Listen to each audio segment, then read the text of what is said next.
Hi, I'm Professor Tal Sadeh from the School of Political Science, Government and International Affairs at Tel Aviv University, and also the head of the EU Studies program. My work primarily focuses on international political economy and EU studies.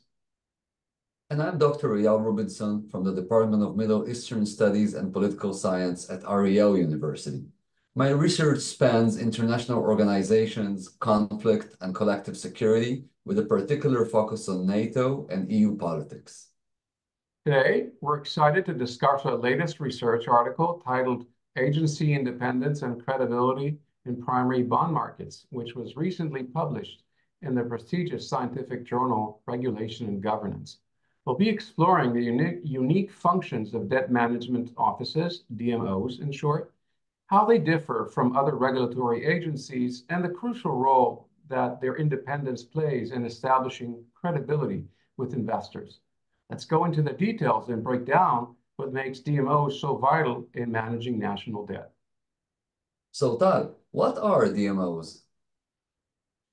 DMOs are specialized government agencies responsible for planning, issuing, and managing a nation's sovereign debt. Their core mandate is to optimize borrowing costs and risk on behalf of the government.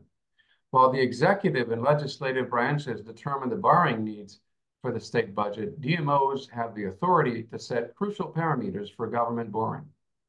DMOs define the benchmark assets on which capital markets and monetary policy depend, industry standards, and their decisions have allocative implications. The importance of DMOs has grown alongside the significant increase in sovereign debt levels in recent years. Eyal, can you tell us more about the factors that make debt management offices distinct from other types of regulatory agencies?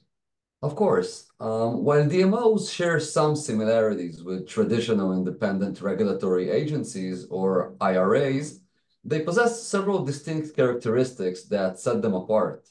Unlike many IRAs that primarily focus on rulemaking and enforcement, DMOs operate within a relational framework, where cultivating and managing long-term relationships with lenders is crucial.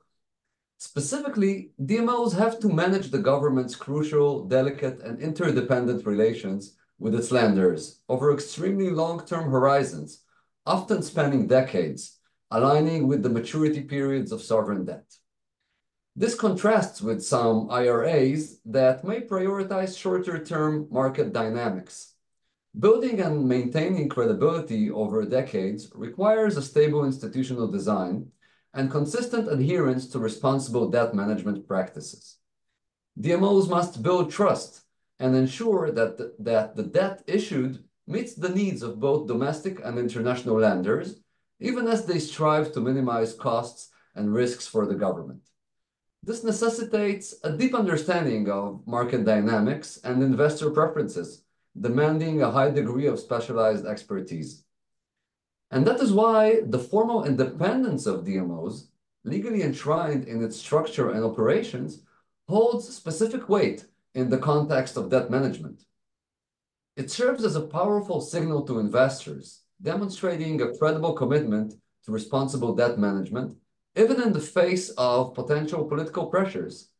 This is particularly important for governments with a history of creditworthiness challenges. With that, Tal, I'd like to ask you how the formal independence of DMOs impacts the trust investors have in government's debt repayment potential.